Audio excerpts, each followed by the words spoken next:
Halo, kumaha damang, saatnya Anda menyimak berita Jawa Barat bersama saya Rizka Dior. Sejumlah berita menarik akan kami sajikan untuk Anda dan berikut 3 berita utama hari ini. Mahasiswa Kota Tasikmalaya mensinyalir keterlibatan ASN dan anggota DPRD dalam bisnis dapur pengadaan MBG. Pemkot Cimahi menggelar simulasi penanganan korban bencana gempa bumi yang melibatkan warga. Seorang pria ditangkap di Subang usai aniaya dan curi gelang emas milik lansia.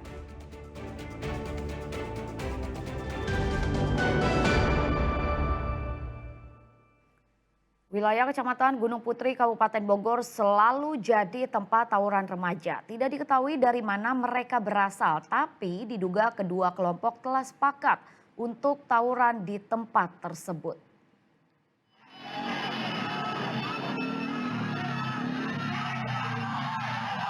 Seakan sudah bersepakat, dua kelompok remaja yang menaiki sepeda motor tawuran di tengah jalan raya Bojongnangka, Kecamatan Gunung Putri, Kabupaten Bogor. Bergerombol, mereka membawa berbagai jenis senjata tajam dan saat kedua kelompok bertemu, hanya beberapa orang saja yang saling serang dengan senjata tajam. Remaja lainnya mendekat dengan kamera ponsel aktif, lalu merekam tawuran tersebut.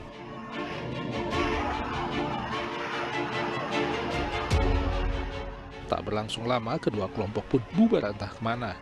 Warga mengaku sudah lama resah karena wilayah permukiman mereka seakan dijadikan tempat tawuran.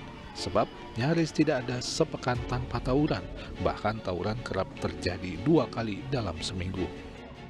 Jam 7 itu ada dari sono pasukan datang.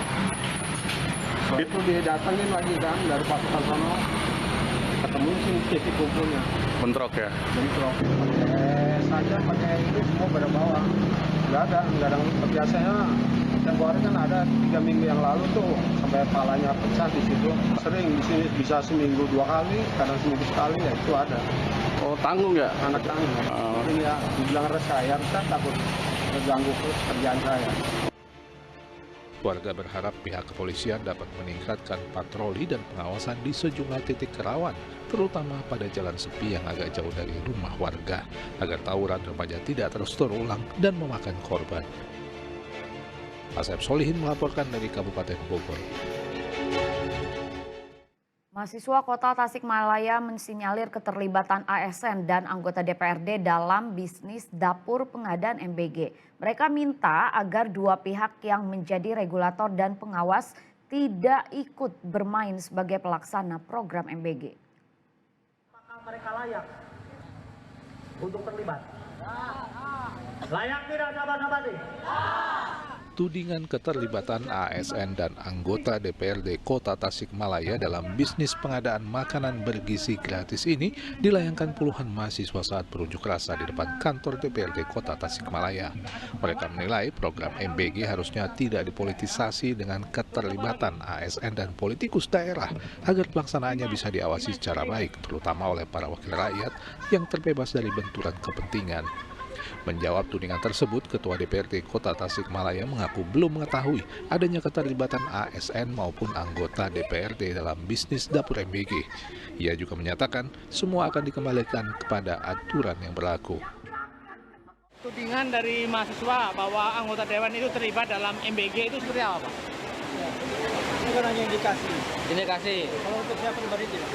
Bapak tidak ya? Tapi anggota yang lain gimana, Pak? Indikasi. Indikasi. Kalau ada yang terlibat gimana, Pak? Ya, kalau ada yang terlibat gimana? Kita lihat regulasinya. Ketika dikonfirmasi, salah satu anggota DPRD Kota Tasikmalaya mengakui menyewakan tanah yang saat ini dipakai sebagai lokasi dapur MBG. Namun ia menampik memiliki dapur MBG itu. Tuduhan mahasiswa bahwa Bapak punya dapur nggak benar, Pak? Enggak, saya enggak punya? Enggak punya. Bersih? Kalau bersih, kalau nyewain ya, gitu kan. Kalau nyewain kalian minta tolong. Tapi sebenarnya boleh nggak sih, Pak, kalau pejabat punya dapur MBG juga? Saya nggak ngerti itu. Pernah diobrolkan mungkin dengan Pak Sekda soal MBG ini bahwa ASN boleh terlibat atau tidak, Pak? Saya waktu itu tidak tahu apakah ini akan seperti itu. Cuman saya setahun yang lalu, saya diminta setahun yang lalu, saya ada yayasan minta tolong ke saya, akan ada program ini, boleh nggak disewa tanahnya? Mahasiswa meminta agar ASN dan anggota DPRD Kota Tasikmalaya tidak terlibat dengan bisnis dapur pengadaan MBG, agar pemegang aturan serta pengawas kebijakan bisa secara independen mengawasi pelaksanaan program MBG. Eko Setiabudi melaporkan dari Kota Tasikmalaya. Seorang pelajar terjun dari jembatan Badami di aliran saluran inspeksi Kalimalang Karawang. Korban ditemukan tak bernyawa 15 km dari lokasi tenggelam.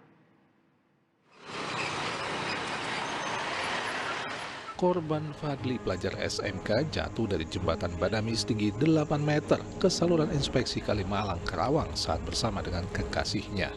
Saat kejadian, korban berkendara menggunakan sepeda motor. Naik motor bareng. Setelah nyampe jembatan situ, ya, anak tersebut turun, ya, langsung jalan. Pas tengah-tengah langsung nyemplung. Gitu. Jadi disaksikan Sama pacarnya, Pak? Iya, kan yang laporan ke pihak kepolisian yang ada di Karawang Barat itu ya pacarnya. Warga menduga korban memiliki masalah keluarga, namun pihak keluarga mengaku tak mengetahui masalah yang dialami oleh korban. sama keluarga juga nggak ada apa-apa. Nggak ada masalah, Bu. Nggak ada. Pernah ngeluh nggak, Bu? Nggak pernah ngeluh. Kan tadi mah tumben. Biasanya bangunnya siang, dibangunin. Tadi mah bangunnya tuh jam 4. Ada ketumben bangunin lebih awal. Dia mau gua katanya mau ada kegiatan di sekolah. Terus minta dianterin sama ayahnya.